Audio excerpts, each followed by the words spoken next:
30 నిమిషాలలో నొప్పి లేకుండా వేడికోస్ వెయిన్ చికిత్స ఆవేశ హాస్పిటల్ హైదరాబాద్. నేను ఇంకొక పర్సనల్ క్వశ్చన్ అడుగుతాను మిమ్మల్ని, ఏమనుకోకండి. అంటే చెప్పగలిగితే ఆన్సర్ చెప్పండి, లేదు అంటే కనుక దాటవేయండి, పర్వాలేదు. మీరు ఒక అంటే సమాజం నుంచి దూరంగా ఉండేటువంటి ఒక సామాజిక వర్గానికి సంబంధించిన వ్యక్తి, సమాజం అందరూ అట్లా భావించేటువంటి సామాజిక వర్గానికి సంబంధించి ఉన్నారు. అలాంటి మీరు ఇంత నాలెడ్జ్ తోటి ఈరోజు ఇంత ధర్మాన్ని తాత్వికాన్ని బోధిస్తూ అలా ఎలా అవ్వగలిగారు? అసలు సమాజం కూడా ఎలా యాక్సెప్ట్ చేసింది మిమ్మల్ని? మీరు సమాజం యాక్సెప్ట్ చేసేలాగా చేసుకోగలిగారా? దీంట్లో రెండు ఉన్నాయమ్మా. సమాజం మమ్మల్ని యాక్సెప్ట్ చేసిందో చేసిలేదో అది మీరే చెప్పాలి. అది నేను చెప్పుకుంటే బాగోదు కదా. ఓకే, సమాజం నన్ను యాక్సెప్ట్ చేసిందామంటే బాగోదు. అంటే ఇప్పుడు కాదు, నేనండి స్టార్టింగ్ స్టేజ్. మొదటి నుంచి కూడా ఏదే కానీ శ్రమతో కూడుకున్న జీవితమే వన్నెగా మారుతుంది. ఒక శిల్పి శ్రద్ధ పెట్టి చెక్కాడనుకోండి, శిల్పం అందంగా ఖచ్చితంగా అలాగనమాట. మా సాధననే ఆ వేలో పెట్టుకున్నామమ్మా. చాలా కాఠిన్యం మాది. ఆ పద్ధతితో కూడుకున్న సాధన సఫలమైన తర్వాతనే ఈరోజు నేను మీతో మాట్లాడుతున్న ఆ కోర్సుతో కొరతో జ్ఞానము, ఆ ప్రతిష్టలు, ఆ గోసేవ. మన పీఠంలో గోసేవ చాలా అద్భుతంగా ఉంటుంది తల్లి. ఓకే, ఆ బ్రహ్మోత్సవాలు కూడా పాతకాలంలాగా ఉంటాయి, చాలా పాతగా ఉంటాయి అన్నమాట. అయితే ఇప్పుడు సమాజం మమ్మల్ని యాక్సెప్ట్ చేసే దశలో మేము జీవిస్తున్నాం. భిన్నంగా ఏం బ్రతకం, పరమ సాత్వికం. మాకు యజ్ఞోపవీతం ఉంటుంది తల్లి. ఎవరైతే జంధ్యము ధరిస్తారో సాత్వికం యజ్ఞం నిత్యం యజ్ఞ అనుష్ఠాన సంధానకర్తలై మెలగాలి, 3 పూటల అగ్ని కార్యం చేయాలి. అసలు అంటే మీకు స్టార్టింగే మీరు ఈ సామాజిక వర్గానికి చెందిన వ్యక్తి అని తెలిసాక మీ గురువు గారు మిమ్మల్ని ఎలా యాక్సెప్ట్ చేశారు ఇవన్నీ ఉపదేశం చేయడానికి? అది చెప్పండి. ఆయన గ్రేట్ అసలు. వాళ్ళ అవధూతలు మనం సంత్ రాజారాం కైకడి మహారాజ్ అని కొడితే వాళ్ళ వీడియోలు చాలా వస్తాయి. ఆయన గోచి తప్ప ఏముండదు, ఒక అవధూత. అయితే ఇప్పుడు ఉన్నారా అండి? లేరమ్మా, లేరు. వాళ్ళ ఉత్తరాధికారి ఉన్నాడు ఇప్పుడు. అంటే ఆయన పీఠాన్ని సంరక్షించే వేరే గురువు ఉన్నాడు. ఉన్నాడు. అయితే వాళ్ళు ఏంటంటే కేవలం ఒకటే చెప్పారు, నీకు ఏ బ్రహ్మజ్ఞానాన్ని దారబోయాను, నీ శ్రమను నిరూపించుకో, నీ ప్రత్యేకత నీతో ఉండాలి కదా. గురువే అంత చేస్తే నీదేముంటుంది, ఇంకా ఒక మంత్రం ఇస్తానని చెప్పేసి దేవి యొక్క మూల మంత్రం ఇచ్చాడు, భగవతి మూల మంత్రం ఇచ్చాడు.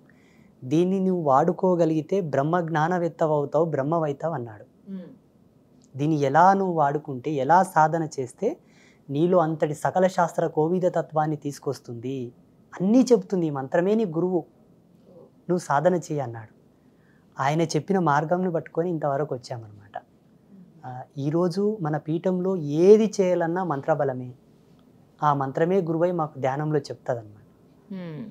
అన్నీ మొత్తం. మేము మాదిగా అమ్మ, ఎస్సీ దాంట్లో మాదిగా ఉంటుంది. మాదిగా సామాజిక వర్గం. చెప్పులు కుట్టేవాళ్ళు. మా తాతల కానుండి చెప్పులు కుట్టేవాళ్ళే అనమాట. ఇప్పుడు నేను చెప్పిన తిరుప్పాణాల్వారు కానీ, మాదారు చెన్నయ్య లాంటివి గొప్ప గొప్ప భాగవతులు పుట్టినటువంటిది మాదిగ ధర్మం. సంత్ రవిదాస్ గురించి మీరు వినే ఉంటారు. సంత్ రవిదాస్ అని చాలా గొప్ప గొప్ప వాళ్ళు ఉన్నారమ్మ దీంట్లో. అంటే సనాతన ధర్మంలో, హిందూ ధర్మంలో అస్పృశ్యత లేదు. అవును, అంటూ ముట్టు దూరు బేడ లేదు, అంటరానితనం లేదు. ఎక్కడ ఇది మొదలైందంటే కొంతమంది కుహనా మేధావులు, ఇప్పుడు ఎవరికే కానీ కొన్ని వ్యక్తిగత దురలవాట్లు, మంచి అలవాట్లు ఉంటాయి కదమ్మా, అవి శాస్త్రములు లేనప్పటికీ కూడా వాళ్ళకు ఎందుకో తయారవుతుంటాయి అవి. అట్లా చేసిన కొంతమంది యొక్క ప్రభావం వలన హిందూ ధర్మంలో ఎక్కువ అస్పృశ్యత ఉంది అని చాలామంది దాన్ని నెగిటివ్గా ఆలోచన చేయడం మొదలుపెట్టారు. నేను చూసినప్పటికి మాత్రము ఎక్కడ కూడా అది కనిపించలేదు.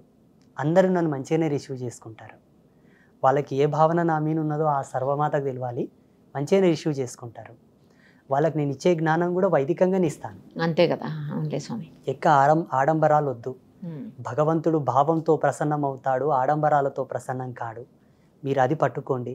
నీ ఒక కాయో పండో పెట్టి అమ్మా అని పిలిచినా దేవుడు వస్తాడు తప్ప ఆడంబరాలకు రాడు. మనం ఎంతమంది పురాణాల్లో భక్తుల విషయాలు తెలుసుకున్నాము. ఆ పద్ధతితో వెళ్ళండి అని చెప్తుంటాను నేను. సాత్వికంగా ఉండండి, వైదికంగా ఉండండి. ఈ మద్య మాంసాదులు పెట్టడం, దేవుళ్ళకి కళ్ళు పోయడం, మాంసం ఎక్కియడం, ఇవి చేయకండి అని చెప్తుంటాను 100%. కొంతమంది దేవతల దగ్గర జంతు బలులు ఇస్తూ ఉంటారు. ఆ జంతు బలులు ఇచ్చి, అంటే ఆ అమ్మవారికి ఇష్టం అని చెప్పేసి అక్కడే కార్యక్రమాలు చేయటము, అది వండి అక్కడే అందరు కలిసి తినటము, అది సాంప్రదాయంగా కొన్ని దేవతల దగ్గర వస్తూ ఉంది. మరి వాటికి ఏమంటారు స్వామి? అంటే దేవతలకు ఇష్టం ఉండదా అలాగా? లేదమ్మా.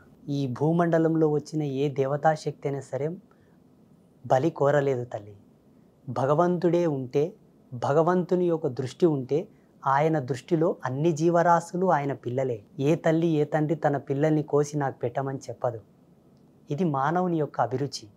ఆయా పరిసర ప్రాంతాల వాసులు ఆయా భౌగోళిక స్థితిగతులను బట్టి ఆయా ఆచారాలను బట్టి మాకు దొరికిందే నీకు ఇస్తాము తల్లి తినని ఇచ్చారు అప్పట్లో. Okay okay. ఇంతటి వ్యవసాయం ఇంతటి ఈ సంపత్తి లేదమ్మా అప్పుడు. ఒక పూటకే బువ్వలేనోళ్ళు ఉండ్రి. ఏదో గొడ్డు చచ్చిపోతే అట్లా వాడేస్తుంది. అప్పుడు ఎక్కువ పశువులు ఉండేవి కదమ్మా, బర్రెను ఆవో చచ్చిపోతే పడేస్తుండ్రి కదా. దాని యొక్క మాంసం కోసుకొని వచ్చి ఇట్లా ఆరబెట్టుకొని వండుకొని తినేవాళ్ళు, ఉడకబెట్టుకొని ఇంత ఉప్పు ఏదో వేసుకొని తినేవాళ్ళు. మా తాతలు అట్లే బ్రతికిండ్రమ్మా. ఇప్పుడు ఎద్దు చచ్చిపోతే ఆవు చచ్చిపోతే దాని తోలు తీసుకొచ్చి ఆరబెట్టి దాంతో చెప్పులు చేసుకొని అమ్ముకునేవాళ్ళు, దాని మాంసం వండుకొని తినేవాళ్ళు వారాలు నెలల తరబడి. లేదు అప్పుడు వ్యవసాయం లేదు, ఇంతటి పనిముట్లు లేవు, యంత్రాంగం లేదు. ఒక ట్రాక్టర్ ఇప్పుడు గంటకి ఒక 10 ఎకరాలు దున్నేస్తాం. అప్పుడు ఒక నాగలితో ఒక ఎకరా దున్నేటాలకే పొద్దు పోయేది. అట్లా పనిముట్లు లేవు, యంత్రాంగం లేదు కాబట్టి వ్యవసాయం లేక తిన్నింకే లేక అమ్మా నాకున్నది నీకు పెడతా తల్లి నన్ను కరుణించని మొక్కిండ్రు అప్పుడు. ఎక్కడ ఈ బలి మొదలైందంటే కొంతమంది కావాలని జనాన్ని తప్పుదారి పట్టించడానికి ప్రేరేపించిన ఆచారాలు వల్ల ఈ వామాచారము, ఈ కౌళాచారము, ఈ విధానాలన్నీ ఎట్లొచ్చినాయంటే వాళ్ళకి తెలుసో తెలియకనో తెలిసి కూడా కావాలని జనాలని అజ్ఞానంలోకి తీసుకెళ్లాలని చెప్పి చేసినటువంటి మూఢనమ్మకాలు వల్ల. ఏ శాస్త్రంలో, ఏ పురాణంలో, ఏ వైదిక ధర్మంలో లేదు తల్లి జంతుబలి. జంతుబలి అనే సర్గ ఋగ్వేదంలో ఉంది. ఋగ్వేదంలో ఒక మంత్రం, ఒక శ్లోకం ఉంది. దాన్ని మనం డీకోడ్ చేస్తే వివరణ ఇస్తే జంతు బలి అంటే జంతు బలి, బలి అంటే సమర్పణ తల్లి, సమర్పించడం, వదిలివేయడం. ఏ మానవుడే కానీ భగవంతునికి జంతు గుణాలను విడిచిపెట్టాలని దాని అర్థం. దాన్ని ఇలా మార్చారా? ఇలా మార్చారు. జంతు గుణాలంటే ఇప్పుడు చూడమ్మా, మీరు చాలా ఇంటర్వ్యూలో చెప్తున్నారు, చిన్న చిన్న పిల్లల్నే వాళ్ళకి ఇది చేయడం, చిన్న చిన్న పిల్లల మీద అఘాయిత్యం చేయడం. అవును స్వామి. జంతువులు ఏ విధంగా అయితే నా కడుపు నిండాలని జింకని దాన్ని వేటాడుకొని ఎట్లా తింటాయి, తను బ్రతకడానికి వేరే వాళ్ళ గొంతులు ఎట్లా కోస్తున్నారు, ఇవన్నీ జంతు గుణాలే కదమ్మా. ఈ జంతు గుణాలు వదిలేసి నాతోనికి రా అని చెప్పి ఋగ్వేదంలో ఉన్న ఒక మంత్రం, అది అర్థం. జంతు గుణాలను బలి ఇవ్వాలి, జంతు గుణాలను విసర్జించాలి, జంతు గుణాలను వదిలివేయాలి. యద్గుణం తత్కార్యం అనే దానికి ఇది రూఢి. దాన్ని కాస్త ఇలా మార్చి మంచిగా వాళ్ళ అభిరుచులను దేవుని దగ్గర పెట్టేసి దేవుని పేరు చెప్పి వాళ్ళ కోరికలు తీర్చుకుంటున్నారు. అది మంచిగా తినేస్తున్నారు అన్నిటిని. అమ్మవారి దగ్గర తీసుకెళ్ళి మీరు అక్కడ బలిచ్చి. కానీ తప్పు తల్లి అది. ఎట్లా అంటే దాన్ని కోసేటప్పుడు అది ఎంత ఏడుస్తుందో, ఎంత బాధపడుతుందో పాపం. ప్రతి జీవికి బ్రతికే స్వేచ్ఛ ఉంది తల్లి. అది ఎంత ఉసురంటదో, ఎంత బాధపడుతుందో, ఎంత ఏడుస్తుందో, దానికి కూడా ప్రాణం ఉంటుంది కదా తల్లి పాపం. భగవంతుడు అందరినీ సమానంగా పుట్టించాడమ్మా. ఇది శాస్త్రంలో పాపో రోగభూయిష్టం అని చెప్తారు. రోగానికి మూలం పాపమట. పాపంలో ప్రథమ పంక్తి భోజనం.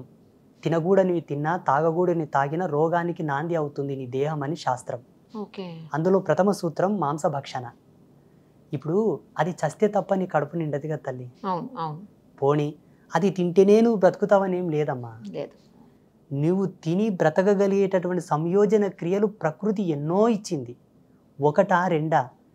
ప్రకృతికి నీకన్నా బాగా తెలుసు ఏ ఋతువులో నువ్వు ఏ పండు తింటే నీ బాడీ మంచిగా ఉంటుందో, ఆ ప్రకృతి యొక్క వాతావరణ మార్పులకు తట్టుకొని ఉంటుందో అని.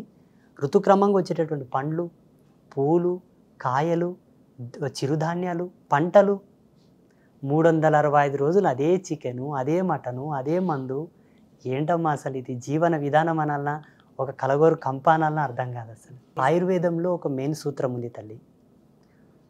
ఏ మానవుడైనా సరే ఈశ్వరుడు నియమించినటువంటి ఆయువును అనుభవించాలన్నా, రేపటి తరాన్ని ఆరోగ్యకరంగా సమాజంలోకి ప్రసాదించాలన్నా, తన నుండి ఒక తరమును తీసుకురావాలన్నా శాకాహారము, అది స్వల్పాహారమే శ్రేష్టమని ఉన్నది. శాకమనగా ఒక ఉదాహరణ చెప్తాను తల్లి. శాఖలుగా రావాలి. నీవు ఒక గింజ నాటితే దానికి అనేకమైన విత్తనాలు వస్తాయమ్మా. భగవంతునికి తెలుసు, ఒకవేళ ఒకే విత్తనం నాటిన దానికి ఒకే విత్తనం నాటేటట్టుంటే మనం బ్రతకగలిగే వాళ్ళమా? ఒక విత్తనానికి అనేకమైన విత్తనాలు, అనేకమైన శాఖలు వస్తున్నాయి. అందుకే శాకాహార భుక్తం పరమశ్రేష్టం. పాటించేదానికే కొంచెం కష్టం స్వామి.